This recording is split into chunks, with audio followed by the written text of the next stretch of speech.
The crystal chandeliers of Ashford Manor cast, casting shadows across the marble floors as servants hurried through the corridors, preparing for the most anticipated event of the social season.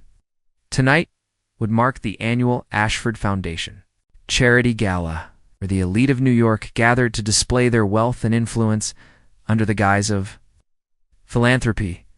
Nathaniel Ashford stood before the massive windows of his father's study, adjusting his black bow tie while watching the arriving guests below. At 28, he possessed the kind of refined handsomeness that came from generations of careful breeding and unlimited resources. His dark hair was perfectly styled, his shoulders broad beneath his custom-tailored tuxedo, and his green eyes held the confident gleam of someone who had never known want. "The guest list looks impressive this year," remarked his father, Oliver Ashford, from behind his mahogany desk. The elder Ashford was a distinguished man in his 60s, silver-haired and sharp-eyed, who had built the family fortune from millions into billions through strategic investments and ruthless business acumen. Nathaniel nodded absently, dawned his mind elsewhere. "Father, I've added one more name to the list." Oliver raised an eyebrow. "Oh, anyone I know? Celeste Morgan?" The silence that followed was deafening. Oliver's pen stopped moving across the documents he'd been signing, and he looked up with an expression of complete bewilderment. "Celeste Morgan," Oliver repeated slowly. "The girl whose mother used to clean our house? The awkward little thing with the thick glasses and second-hand clothes?" "The same," Nathaniel confirmed, though something in his voice suggested there was more to the story. Oliver set down his pen entirely. "Son, have you lost your mind? This is our most prestigious event of the year. The governor will be here, along with senators, CEOs, and European nobility. What possessed you to invite the housekeepers?" "Daughter." Nathaniel turned from the window, his jaw set with determination.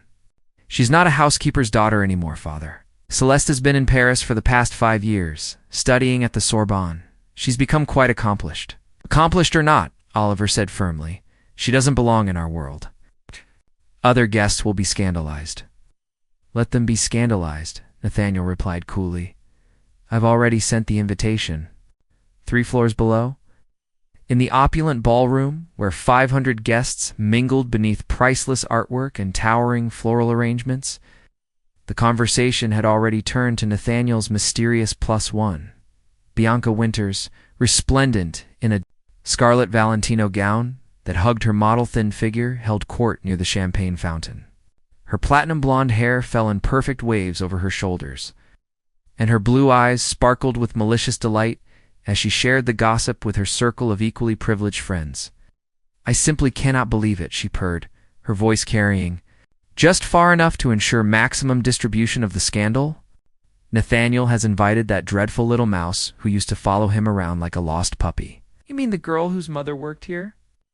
gasped Vivian Blackthorne, wife of a prominent senator. "The one with the unfortunate complexion? And those horrible, thick glasses?" "The very same," Bianca confirmed with a vindictive smile. "Celeste Morgan. Though I cannot imagine what possessed Nathaniel to include her tonight. Perhaps he's having some sort of midlife crisis."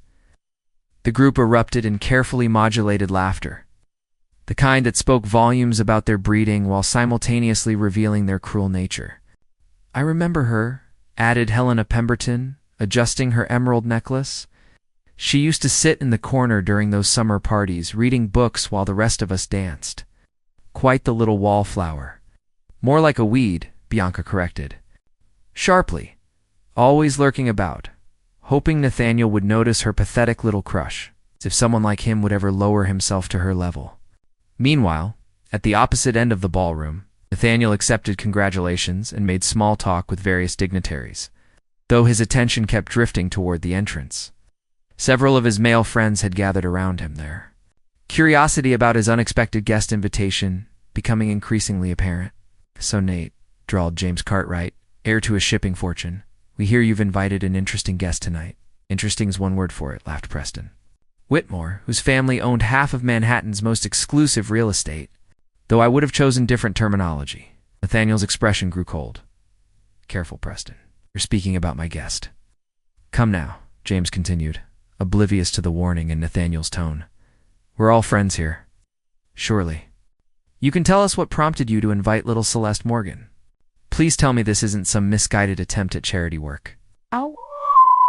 Or perhaps you've developed a taste for projects, Preston added with a smirk. Though I must say that particular project would require considerable effort to yield any worthwhile results. The conversation was interrupted by a commotion near the entrance. The massive oak doors, carved with the Ashford family crest, swung open to admit the evening's final guest. A collective hush fell over the ballroom as 500 pairs of eyes turned toward the doorway. What they saw defied every expectation. The woman who stood framed in the entrance bore little resemblance to the awkward teenager they remembered. Celeste Morgan had been transformed into something that seemed almost supernatural in its perfection. She wore a gown of midnight blue silk that seemed to flow like liquid mercury around her tall, elegant figure. The dress was cut with artistic precision, revealing graceful shoulders and a neckline that was both sophisticated and alluring without crossing into vulgarity. Her dark hair, once hidden beneath unflattering styles, now cascaded in glossy waves. Down her back, catching the light from the chandeliers and throwing it back in rich auburn highlights.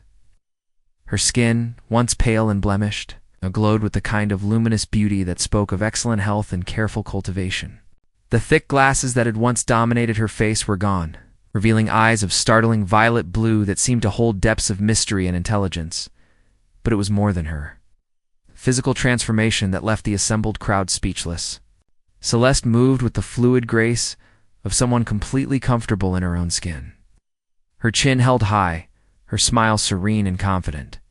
There was an aura about her that commanded attention and respect, something indefinable that separated her from merely beautiful women and elevated her into the realm of the truly extraordinary. The silence stretched for what felt like an eternity, as she paused at the entrance, allowing her gaze to sweep across the room with calm assessment. When her eyes found Nathaniel's across the vast space, she offered him a smile that was both warm and mysterious, as if they shared a secret that no one else could comprehend. Bianca's champagne flute slipped from her nerveless fingers, shattering against the marble floor with a sound that seemed to echo through the stunned ballroom. Her perfect complexion had gone ashen, and her mouth hung open in a most unbecoming manner. "That cannot be Celeste Morgan," whispered Helena Pemberton, her voice barely audible above the continued silence, but it was. As Celeste began to move through the crowd, people instinctively stepped aside to create a path for her, their faces reflecting a mixture of awe, confusion, and barely concealed envy. The conversations that had been flowing so freely moments before died away completely, replaced by the soft whisper of silk against marble as she glided toward her host. Nathaniel found himself moving toward her as if drawn by an invisible force. His usual composure completely shattered. The woman approaching him was beyond beautiful. She was luminous, captivating, absolutely mesmerizing. How had the shy, awkward girl he remembered become this vision of sophisticated elegance? When they finally stood face to face in the center of the ballroom, with hundreds of guests forming an unconscious circle around them, Celeste extended one perfectly manicured hand. "Hello, Nathaniel," she said, her voice carrying a slight accent that spoke of years spent in European capitals. "Thank you for the invitation. I hope I'm not late." Her words, spoken in a tone of perfect composure, seemed to break the spell that had held the room captive. Conversations resumed, though at a much lower volume, and the string quartet in the corner remembered to continue playing. But every eye in the room remained fixed on the transformed woman who had just shattered there. Every preconception, Nathaniel took her offered hand and brought it to his lips in a gesture that was both gallant and possessive. "Celeste," he said, and her name seemed to carry new weight when he spoke it. "You look absolutely stunning." She smiled, an expression that revealed perfect white teeth and dimples that somehow made her even more enchanting. "Paris has been very kind to me." As they stood together, the heir to one of America's greatest fortunes, and the woman who had once been dismissed as beneath notice. The assembled elite of New York society struggled to comprehend what they were witnessing. The ugly duckling had not merely become a swan. She had become something far more rare and precious. And in that moment, as Celeste Morgan commanded the attention and admiration of every person in the room simply by existing, it became clear that this evening would be remembered not for the charity funds raised or the political connections made, but for the night when everyone's assumptions about beauty, worth, social hierarchy were forever changed. The transformation was complete. Now the real story could begin. The evening air on the mansion's private terrace carried the scent of jasmine and roses as Nathaniel led Celeste away from the crowded ballroom. The sounds of the gala faded behind them, replaced by the gentle tinkling of a fountain and the distant hum of the city below. Chinese lanterns strung between ancient oak trees cast a warm golden glow over the secluded garden space. "I needed some air," Celeste said softly, settling gracefully onto a marble bench beside the fountain. "Your guests seemed quite overwhelmed by my presence." Nathaniel remained standing, his hands clasped behind his back as he studied her profile. "In the lantern light, can you blame them? You've changed so completely that I barely recognized you myself when you walked through those doors." A mysterious smile played at the corners of her lips. "People see what they expect to see, Nathaniel. For years, your friends saw the housekeeper's daughter with hand-me-down clothes and outdated glasses. They never bothered to look deeper. But this transformation," he gestured toward her elegant form, "this isn't just about new clothes and contact lenses. You move differently, speak differently. There's a confidence about you that wasn't there before." Celeste turned to face him fully, her violet eyes reflecting the lantern light like stars. 5 years is a long time. People grow, they learn, they become who they were always meant to be. Before Nathaniel could respond, footsteps echoed across the terrace stones. A distinguished gentleman in his 50s approached, his silver hair gleaming and his tailored suit impeccable. There was something about his bearing that suggested wealth and power, though his face was unfamiliar to Nathaniel. "Forgive the interruption," the stranger said with a slight European accent. "I am Vincent Cross. I believe we have much to discuss." Celeste rose smoothly, her expression becoming more guarded. "Vincent, I told you I could handle this alone." "Handle what?" Nathaniel demanded, sensing undercurrents he didn't understand. Vincent Cross smiled, but it didn't reach his eyes. "Perhaps it's time for the truth, my dear. Your host deserves to know the real story behind your remarkable transformation." The tension between the three of them was palpable as Vincent settled into a nearby chair without invitation. "You see, Nathaniel, Celeste's metamorphosis wasn't merely the result of time and European sophistication. It was carefully orchestrated, meticulously planned, and funded by someone with very specific motivations." "Vincent, please," Celeste said sharply, but he continued regardless. 5 years ago, when Celeste left for Paris, she was indeed the awkward young woman everyone remembered. But she didn't go to study at the Sorbonne, as you believe. She went to disappear, to be rebuilt from the ground up. Nathaniel felt a chill run down his spine. "What are you talking about?" Vincent leaned forward, his gaze intense. "I am what you might call a benefactor with particular interests. I seek out individuals with untapped potential, people who have been overlooked or underestimated by society. Celeste Morgan was perfect for my purposes." "Your purposes?" Nathaniel's voice carried a dangerous edge. "Revenge," Celeste said quietly, the word hanging in the air like a blade. "Vincent offered me the resources to become everything I could never be in this world. The finest schools, the best tutors, unlimited funds for transformation, all in exchange for one thing, which was—" Vincent's smile grew cold. "To return here, tonight, and show everyone exactly what they had dismissed. To make them all realize what they had lost through their own short-sightedness and cruelty." Nathaniel stared at Celeste, feeling as though the ground was shifting beneath his feet. "So, all of this, your transformation coming here tonight, it's all part of some elaborate scheme for revenge." "It began that way," Celeste admitted, her voice barely above a whisper. "When I left 5 years ago, I was broken, humiliated, convinced I would never be good enough for this world. Vincent found me at my lowest point and offered me a chance. To prove everyone wrong, the night of your graduation party," Vincent continued smoothly, When those boys made that cruel wager about who could seduce the charity case. When you pretended not to hear their laughter. When you allowed them to treat her as a joke rather than defending her. That was when I knew she would be perfect for my project. The memory hit Nathaniel like a physical blow. He remembered that night, remembered the sick feeling in his stomach when he heard his friend's cruel jokes, remembered his own cowardice in not speaking up, had told himself it was just harmless teasing that Celeste probably hadn't heard, that it would all blow over. I was 18, he said weakly. I was stupid and immature. You were old enough to know right from wrong, Celeste replied, though her tone held more sadness than anger. Old enough to defend someone who had never been anything but kind to you. Vincent rose from his chair, straightening his jacket. My work here is done. Celeste has fulfilled her part of our agreement magnificently. The entire ballroom is buzzing. With amazement and envy, your father's guests will never forget this night. Wait, Nathaniel called out, but Vincent was already walking away, disappearing into the shadows of the garden paths, alone again. Nathaniel and Celeste faced each other across a chasm that seemed to have opened between them. The magical quality of the evening had evaporated, replaced by the harsh reality of manipulation and long-held grievances. So what now? Nathaniel asked. You've had your revenge. You've shown everyone what they missed. Was humiliating me part of the plan too? Celeste stood and moved to the terrace railing, gazing out over the glittering city below.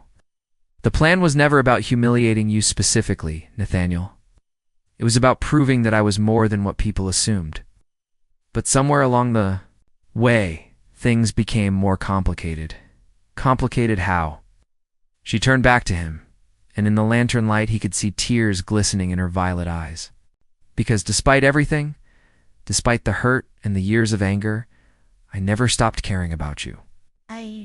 Even when I was plotting this grand entrance, even when I was preparing to show everyone what they had lost, part of me was hoping that you would be different, that you would see past the transformation to the person I had always been.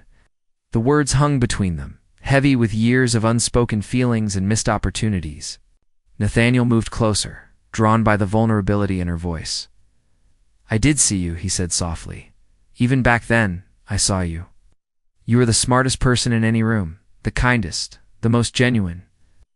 But I was too caught up in what others expected of me to act on what I felt. And now I see what I lost through my own cowardice. Not the beautiful woman who walked into that ballroom tonight, though you are breathtaking. I see the girl who used to help me with my literature assignments, because I was too proud to admit I was struggling. The one who listened to my problems without judgment, who made me laugh when I took myself too seriously. Celeste closed her eyes, as if fighting an internal battle. Vincent gave me everything I needed to become this person. The confidence, the education, the resources. But he also made me promise that I would never let sentiment cloud my judgment. That I would remember what this world did to me and never forgive it. What about what your heart tells you? Before she could answer, the sound of approaching footsteps interrupted them again. This time, it was Bianca Winters, her scarlet gown rustling as she stepped onto the terrace. Her perfect makeup could not entirely conceal the anger burning in her blue eyes. How touching, she said, her voice dripping with venom. The reunion of the century, though I suppose congratulations are in order, Celeste. Your little makeover has certainly caused quite a stir. Bianca and Nathaniel warned, this isn't the time. Oh, but it is the perfect time, she continued, moving closer with predatory grace. See, I've been doing some research since our transformed friend made her grand entrance. Vincent Cross is quite well known in certain circles. Celeste stiffened. What are you talking about? Bianca's smile was razor sharp. He's a con artist, darling. A very sophisticated one, but a criminal nonetheless. He specializes in elaborate revenge schemes for the wealthy and bitter. His clients pay him handsomely to settle old scores through manipulation and humiliation. The revelation hit like a thunderbolt. Celeste turned pale, her confident composure finally cracking. That's impossible. Vincent is a businessman, an art dealer. Among other things, Bianca agreed. But his real business is orchestrating elaborate revenge fantasies. I have documentation, police reports from 3 different countries.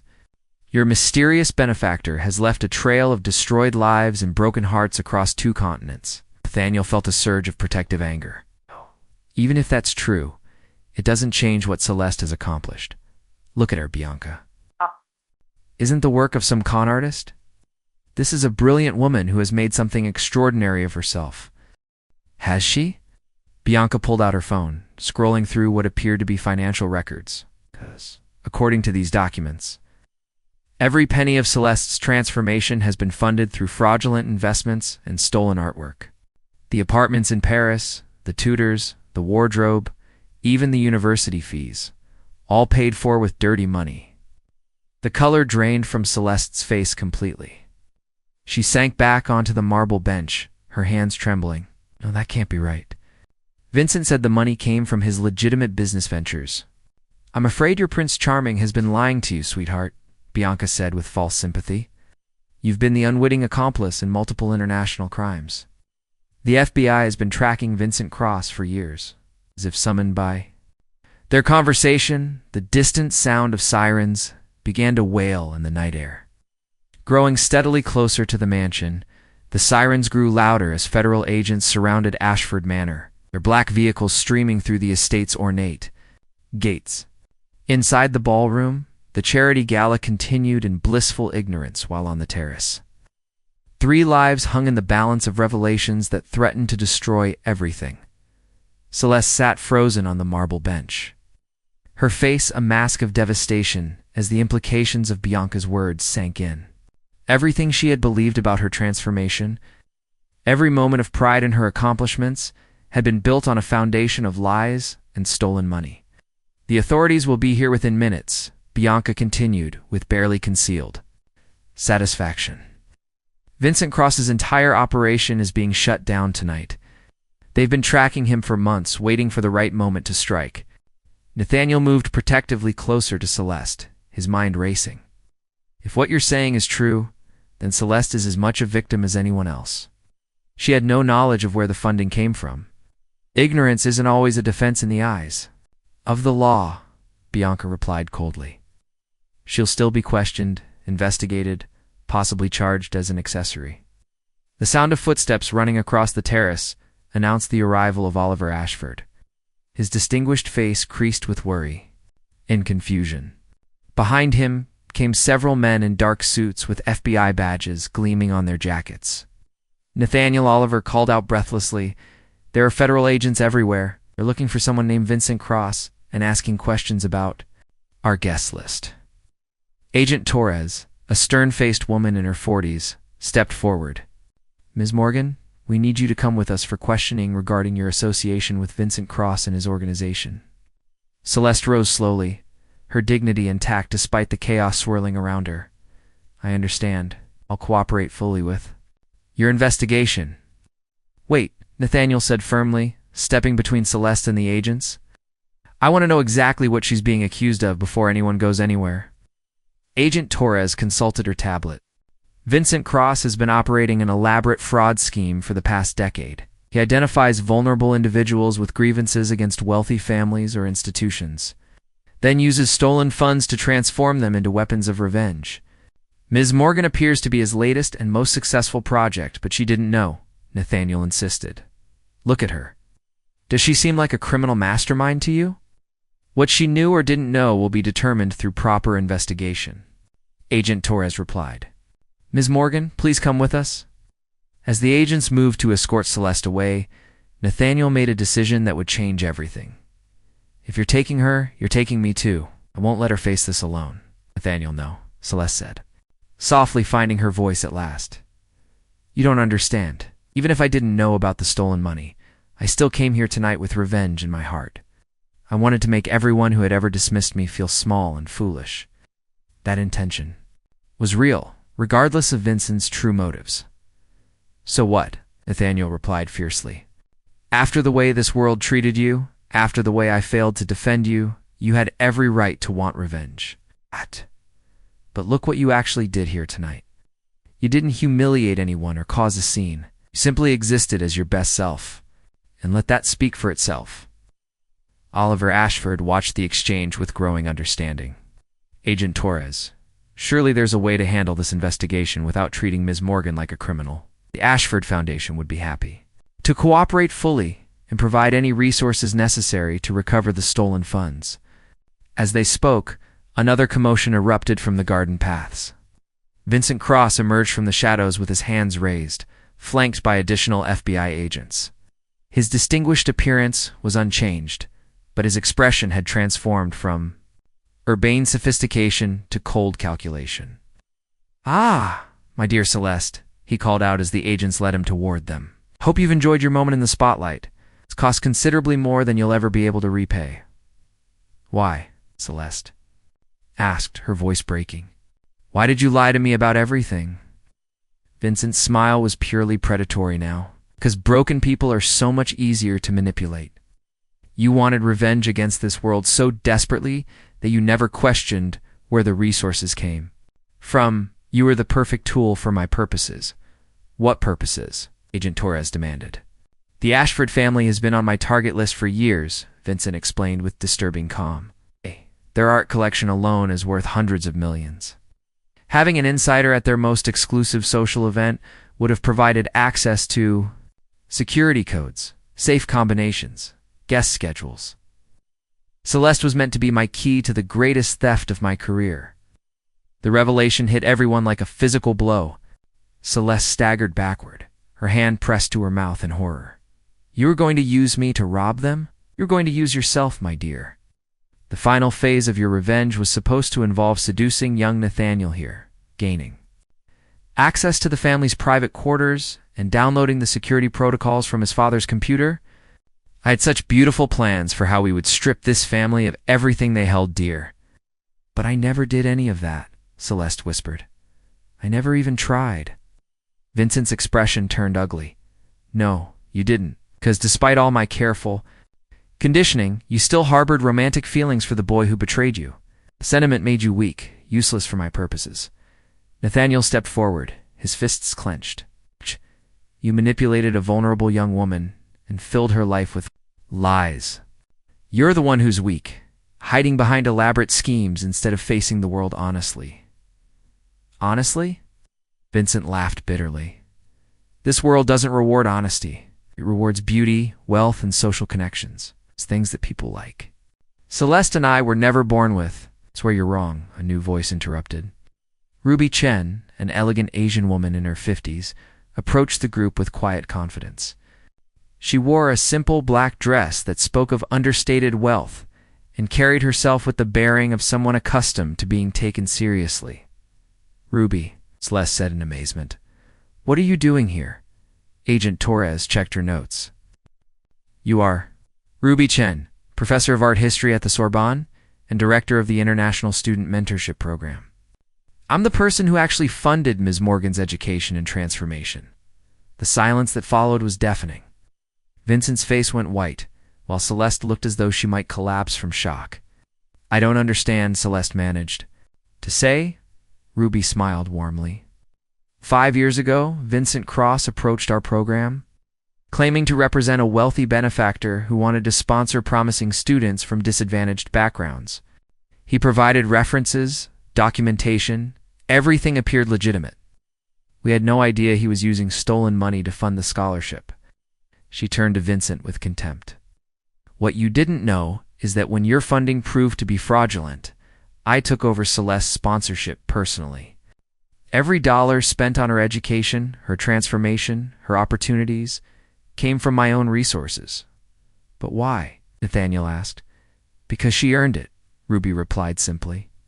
"Celeste was the most dedicated, brilliant, hardworking student I encountered in 30 years of teaching. She deserved every opportunity she received, regardless of how it began." Agent Torres stepped forward. "Miss Chen will need documentation of these financial transactions for our investigation." "Of course, I've brought everything with me." Ruby produced a leather portfolio filled with bank statements, contracts, and official documents. "Celeste has been completely legitimate for the past 4 years. The only crime here is that she was deceived about her origins, just like everyone else." Vincent tried to speak, but the agents were already leading him away. His grand scheme had crumbled, leaving behind only the wreckage of his manipulations and lies. As the federal agents departed with their prisoner, Oliver Ashford approached. Celeste with genuine remorse in his eyes. Ms. Morgan, I owe you an apology. Not just for tonight's misunderstanding, but for years of allowing my household to treat you and your mother with less respect than you deserved. Celeste accepted his extended hand with grace.